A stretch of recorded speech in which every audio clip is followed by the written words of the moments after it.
الحمد لله وكفى والصلاة والسلام على نبيه المصطفى أما بعد. ساری تعریفیں اللہ رب العالمین کے لیے ہیں اور مکمل ترین پورے طور پر درود و سلام اس ذات مقدسہ مبارکہ پر جن کو اللہ رب العزت نے اس دنیا میں رشد و ہدایت کے ساتھ رحمت للعالمین بنا کر بھیجا. قابل احترام معزز بھائیوں، ساتھیوں اور ہماری ماؤں اور بہنوں اور ہمارے یہ پیارے بچے جو یہاں بھی حریص ہیں اور ماشاءاللہ موجود ہیں، بہت سی باتیں، بہت سے امور پہلے ہم سنتے تھے لیکن اس کی تصدیق نہیں کرتے تھے، جھٹلا دیتے تھے. لیکن آج میڈیا کا اتنا زور ہے، خاصتاً سوشل میڈیا جو ہے، جو ہر فرد کے پاس ہے، بلکہ ایک ہی گھر میں کئی ہیں، جو فیس بک کے ذریعے ہو، ٹویٹر کے ذریعے ہو، یوٹیوب کے ذریعے ہو، مختلف شکلیں، واٹس ایپ میں خاصتاً جو آسانی سے صبح شام دنیا کے کلپس، ویڈیوز اور چیزیں، حق باطل، اچھی بری، سب چیزیں پھیلا رہے ہیں، نشر کر رہے ہیں. ان امور میں سے، ان اشیاء میں سے یہ ہم اور آپ دیکھ رہے ہیں کہ ایک آدمی جو اپنے آپ کو کہہ رہا مسلمان ہے، کلمہ حق لا الہ الا اللہ پڑھتا بھی ہے، محمد رسول اللہ صلی اللہ علیہ وسلم کا اقرار کرتا ہے، تب بھی ہم اپنے آنکھوں سے اب دیکھ رہے ہیں کہ وہ غیر اللہ کے لیے سجدہ کر رہے ہیں. ایک مسلمان ایک قبر کے لیے سجدہ کر رہا ہے یا کسی زندہ آدمی کے لیے سجدہ کر رہا ہے جس کے بارے میں کہہ رہا ہے یہ اللہ کا ولی ہے یا شیخ ہے یا مولانا ہے یا پہنچا ہوا ہے. پہلے میں اپنی بات کہہ رہا ہوں اور ہمارے خیال آپ میں سے بھی کچھ بھائی تو ضرور تائید کریں گے، میں تو نہیں مانتا تھا کہ کوئی مسلمان غیر اللہ کے لیے خصوصاً، یعنی کوئی آدمی جو سامنے ایک زندہ آدمی ہو اس کے لیے سجدہ کرتا ہو، میں تو نہیں مانتا تھا. لیکن آج کل یہ سوشل میڈیا میں دکھایا جا رہا، ایک کلپس، دو کلپ کی بات نہیں ہے، کئی کلپس اس میں پھیلائے جا رہے ہیں، عرب ہیں، عجم ہیں، غیر اللہ کے لیے سجدہ کر رہے ہیں اور ان کے قدموں پر سجدہ کر رہے ہیں، حضرت کے قدموں پر سجدہ کر رہے ہیں. اور عجیب یہ بھی ہے، کچھ لوگ آ کر یہاں لوگوں کو، امت کو شرک میں، کفر کے دلدلوں میں چاہتے ہیں یہ مزید اور غرق ہوتے رہیں اور گہرائیوں میں جاتے رہیں. آ کر ماشاءاللہ فتویٰ بھی دیتے ہیں، ایسے جاہل قسم کے بھی لوگ فتویٰ دیتے، کہتے ہیں حضرت یار یہ سجدہ جو ہم کر رہے ہیں بزرگان دین کے لیے جو زندہ ہے یا مردہ ہے، یہ عبادت والا سجدہ نہیں ہے، یہ تو احترام میں ہم کر رہے ہیں. احترام میں کرنے میں کوئی مشکل نہیں ہے، عبادت والا مشکل ہے. تو ہم جو سجدہ کر رہے ہیں وہ حضرت جو زندہ ہے مردہ ہے وہ ہم احترام میں کر رہے ہیں. عبادت والا سجدہ تو یہ واضح چیز ہے، ہر مسلمان جانتا کہ اللہ تعالیٰ ہی وحدہ کے لیے سجدہ ہونا چاہیے. تو اس طرح انہوں نے کیا کیا، فرق کیا کہ ایک عبادت والا سجدہ اللہ کے لیے اور ایک احترام والا غیر اللہ کے لیے جائز ہے، بزرگان دین کے لیے جائز ہے. میں کہتا ہوں یہیں تک آپ کیوں رک رہے ہیں، آگے بڑھنا چاہیے. کہیے احترام والا سجدہ بزرگان دین کے لیے جائز ہے، کہیے محبت والا سجدہ بیوی کے لیے جائز ہے، خوف والا سجدہ اپنے اکابرین، آپ کا مدیر یا ایسے ہی جو آپ کے علاقے کا کوئی اغوا، اس کے لیے جائز ہے. اس طرح اور صرف سجدے تک نہیں رکے، بات اور بڑھائے. طواف جو اللہ تعالیٰ کے گھر کا بس کیا جاتا ہے اس روئے زمین پر، وہ بھی اللہ تعالیٰ کے لیے اس روئے زمین پر بیت اللہ کے علاوہ کسی اور چیز کا طواف نہ کیا جاتا ہے، ناجائز ہے. وَلْيَطَّوَّفُوا بِالْبَيْتِ الْعَتِيقِ، اللہ تعالیٰ کے پرانے گھر کا طواف کریں تو آپ ایسے بزرگان دین کا بھی قبر کا طواف کریں. اولیاء اللہ جن کو آپ کہہ رہے ہیں اولیاء اللہ ہے زندہ، ان کا بھی طواف کریں اور کہیے یہ احترام والا طواف ہے. اور ایسے ہی دعا یا ذبح جو ہے عبادت والا ذبح، کہیے اللہ تعالیٰ کے لیے بس جائز ہے، لیکن احترام میں بزرگان دین کے لیے بھی جائز ہے، محبت میں مثلا بیوی کے لیے جائز ہے، خوف میں فلاں کے لیے جائز ہے. اور ایسے ہی پھر اور بھی مسئلہ لے لیں آپ، نظر و نیاز کا لے لیں، اور بھی عبادتوں کا ایسے تقسیم کرتے رہیں.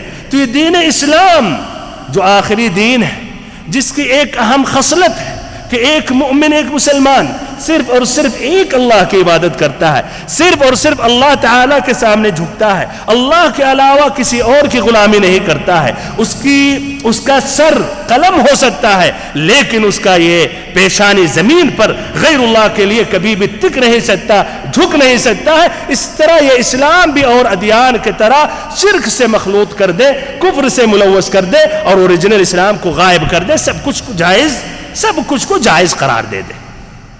بھائی اور محترم ساتھی، بنیادی بات ہے عبادات اور عبادات کی جتنی قسمیں ہیں اس کا مستحق صرف اور صرف اللہ رب العزت ہے۔ عبادات جتنی بھی اس کی قسمیں ہیں، اس کی مختلف قسمیں ہیں۔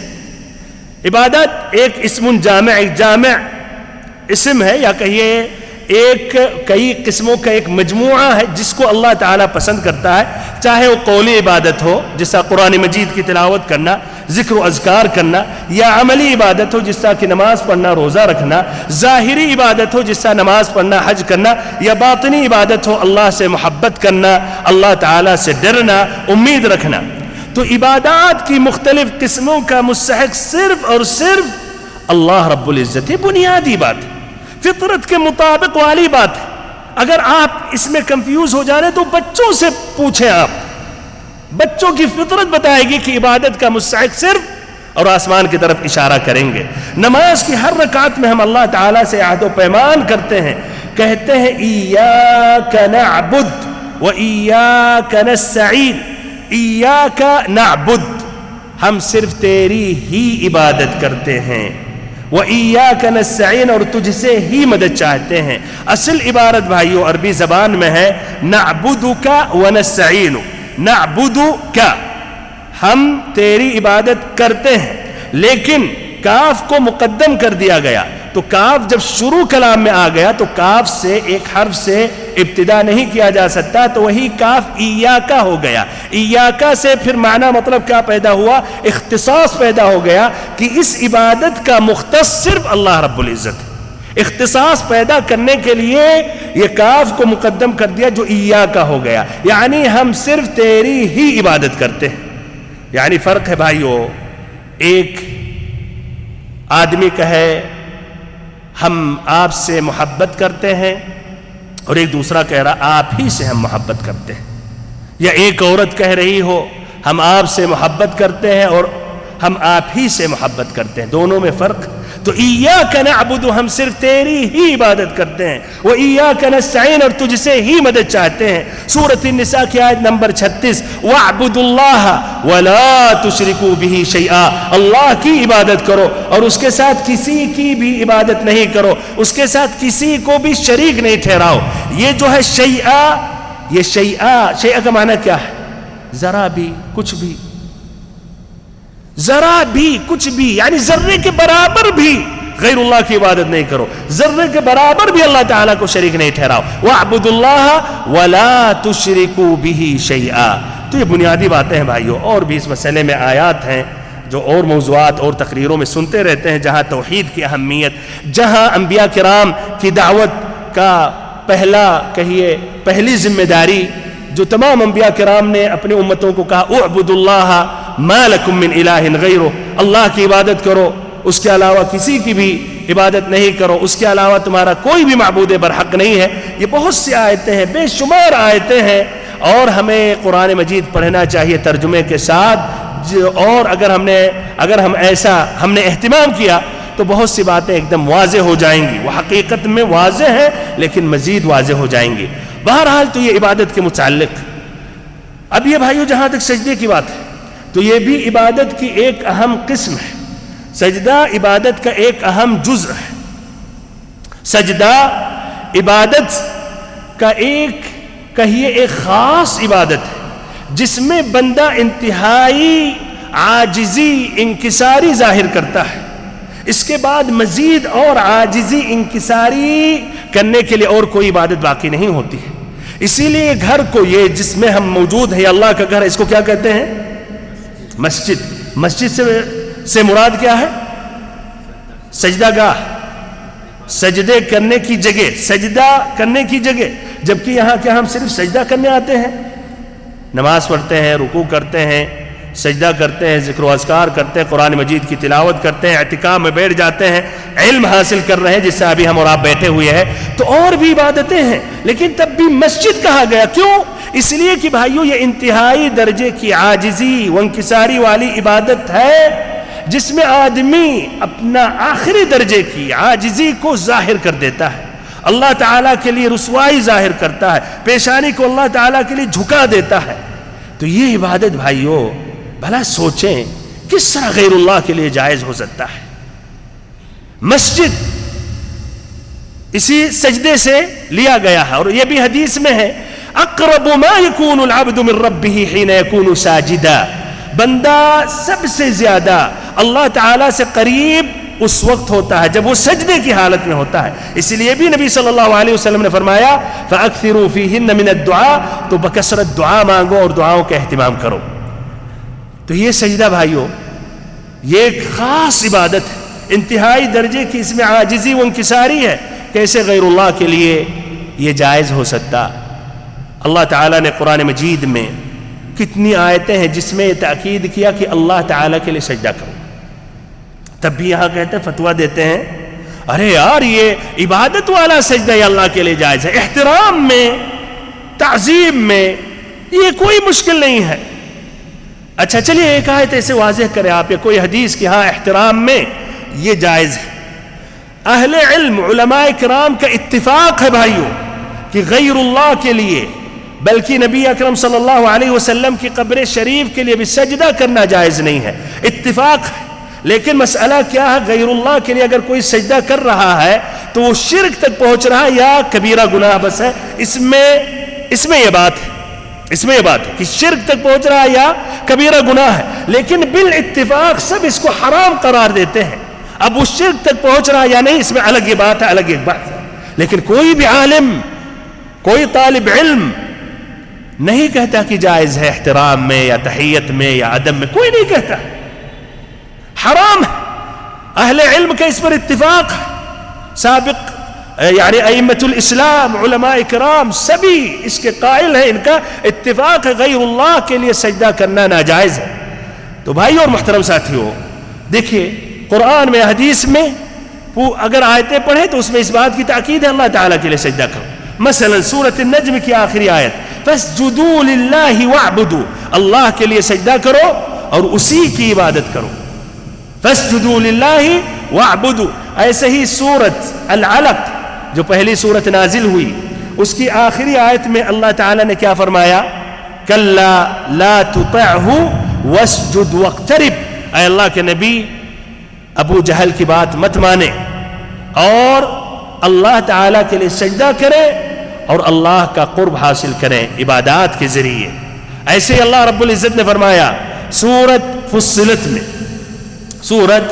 میں آیت نمبر 37 میں وَمِنْ آيَاتِهِ اللَّيْلُ وَالنَّهَارُ وَالشَّمْسُ وَالْقَمَرُ لَا تَسْجُدُوا لِلشَّمْسِ وَلَا لِلْقَمَرِ وَاسْجُدُوا لِلَّهِ الَّذِي خَلَقَهُنَّ إِن كُنتُمْ إِيَّاهُ تَعْبُدُونَ. کہ اللہ تعالیٰ کی نشانیوں میں سے دن اور رات ہے، ایسے ہی سورج اور چاند ہے.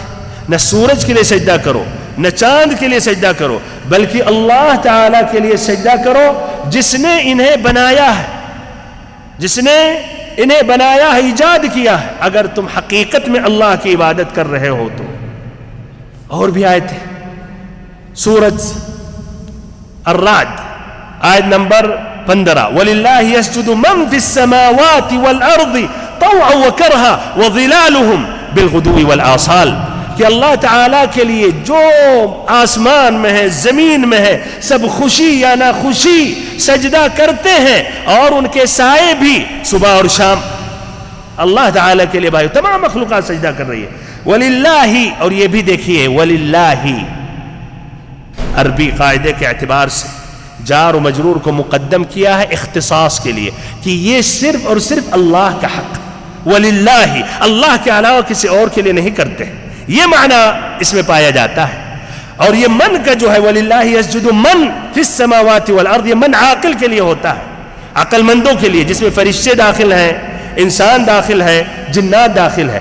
دوسری آیت جو سورۃ النحل کی آیت نمبر 49 ہے وَلِلَّهِ يَسْجُدُ مَا فِي السَّمَاوَاتِ وَمَا فِي الْأَرْضِ مِن دَابَّةٍ وَلِلَّهِ يَسْجُدُ مَا فِي السَّمَاوَاتِ وَمَا فِي الْأَرْضِ مِن دَابَّةٍ وَالْمَلَائِكَةُ وَهُمْ لَا يَسْتَكْبِرُونَ. یہ ما کا جو لفظ ہے لغیر العاقل، تو اس طرح تمام جمادات بھی بھائیوں جو غیر عاقل ہیں وہ بھی اللہ کے لیے سجدہ کرتے ہیں، بلکہ صرف اور صرف اللہ کے لیے سجدہ کرتے ہیں. وَلِلَّهِ، اور اللہ تعالیٰ کے لیے. جار و مجرور ادھر مقدم ہے اختصاص اور حصر کے لیے کہ اللہ تعالیٰ ہی کے لیے. یسجد ما فی السماوات وما فی الارض، ہر وہ چیز جو آسمان میں ہے، زمین میں ہے، اور ایسے ہی فرشتے. وللہ یسجد ما فی السماوات وما فی الارض والملائکۃ وللہ یسجد ما فی السماوات وما فی الارض من دابہ، جانور جو ہیں اور ایسے ہی فرشتے بھی، اور وہ تکبر نہیں کرتے بلکہ وہ اللہ تعالیٰ کی اطاعت کرتے ہیں. اس میں ذرا بھی تردد نہیں ہوتا ہے. اللہ تعالیٰ کے لیے اپنے پیشانی کو زمین پر رکھ دیتے ہیں، جھک جاتے ہیں، عاجزی ان کی ساری ظاہر کرتے ہیں. سورۃ الاعراف کی آخری آیت نمبر 206، ان الذین عند ربک لا یستکبرون عن عبادتہ ویسبحونہ ولہ یسجدون، کہ جو اللہ رب العزت کے نزدیک وہ عبادت سے تکبر نہیں کرتے، تکبر نہیں کرتے، وَيُسَبِّحُونَ، اور اللہ کی پاکی بیان کرتے ہیں، وَلَهُ يَسْجُدُونَ، وَلَا ادھر بھی جار اور مجرور مقدم کیا گیا اختصاص پیدا کرنے کے لیے کہ اسی کے لیے بس سجدہ کرتے ہیں. وَلَهُ يَسْجُدُونَ. بہرحال اور بھی آیتیں بھائیوں، سجدے تلاوت قرآن مجید میں 14 مقامات میں جو اللہ کے لیے ہم سجدہ کرتے ہیں. اور اگر حدیث مبارکہ کی طرف ہم رجوع کریں تو یہ بھی آپ کو حدیثیں ملیں گی. سب سے پہلے صحابہ اکرام جو نبی اکرم صلی اللہ علیہ وسلم سے سب سے زیادہ محبت کرتے تھے، جنہوں نے اپنی جان کو نبی اکرم صلی اللہ علیہ وسلم کی محبت میں آسانی خوشی خوشی انہوں نے پیش کر دی، خوشی خوشی پیش انہوں نے کر دی. لبیک کہا، جہاں آپ نے موت کی دعوت دی وہاں حاضر رہے. اگر یہ جائز ہوتا اور یہ تعظیم اور ادب اور احترام میں اور آداب میں اور تحیت میں داخل ہوتا تو وہ سجدہ ضرور کرتے. اور یہ بھی آتا ہے کچھ صحابہ کرام نے کیا تعظیم، تو نبی صلی اللہ علیہ وسلم نے منع کیا انہیں، اور آپ نے کہا، اس میں صراحت ابو داؤد کی روایت ہے، لو كنت آمرا احدا ان يسجد لاحد لامرت المرأة ان تسجد لزوجها، کہ اگر میں کسی کو حکم دیتا کہ کسی اور مخلوق کے لیے، اگر میں کسی مخلوق کو حکم دیتا کہ کسی دوسرے مخلوق کے لیے سجدہ کرو، تو میں عورت کو حکم دیتا کہ اپنے شوہر کے لیے سجدہ کرے. لیکن آپ نے حکم نہیں دیا. کیوں؟ اس کا معنی مطلب یہ ہے کہ یہ جائز نہیں ہے. اگر جائز ہوتا تو ضرور عورت کو ہم دیتے کہ اپنے شوہر کے لیے سجدہ کرے، لیکن میں حکم نہیں دے رہا ہوں اس لیے کہ یہ جائز نہیں ہے. سجدہ صرف اللہ تعالیٰ کے لیے ہونی چاہیے. بلکہ بھائیو شریعت میں احتیاط دیکھیے آپ، شریعت میں احتیاط. قبرستان میں نماز پڑھنے کا شرعی حکم کیا ہے؟ سوال کر رہا ہوں، آپ لوگوں سے جواب دیں. منع. اچھا، اگر اللہ تعالیٰ کے لیے نماز پڑھ رہا ہو، طبعاً اللہ کے لیے ہی بات ہو رہی ہے، ورنہ غیر اللہ کا تو مسئلہ ہو تو الگ ہو گیا. یعنی میں قبرستان میں گیا یا کوئی ایک خاص قبر الگ سے ایک اسکول میں باؤنڈری کے اندر کر دیا، یہ بھی ایک عام غلطیاں ہوتی ہیں، بلکہ مسجد میں کر دیا. المہم چلیے واضح مثال لے لیتے ہیں. قبرستان میں پہنچا اور وہاں نمازیں پڑھ رہا ہے. جنازہ کی نماز کی بات نہیں ہو رہی بھائیوں، جو تاخیر سے پہنچے وہ نماز نہیں پڑھے. بعد میں آدمی نفل پڑھنے کے لیے وہ قبرستان پہنچ جاتا ہے، وہاں نماز پڑھتا ہے.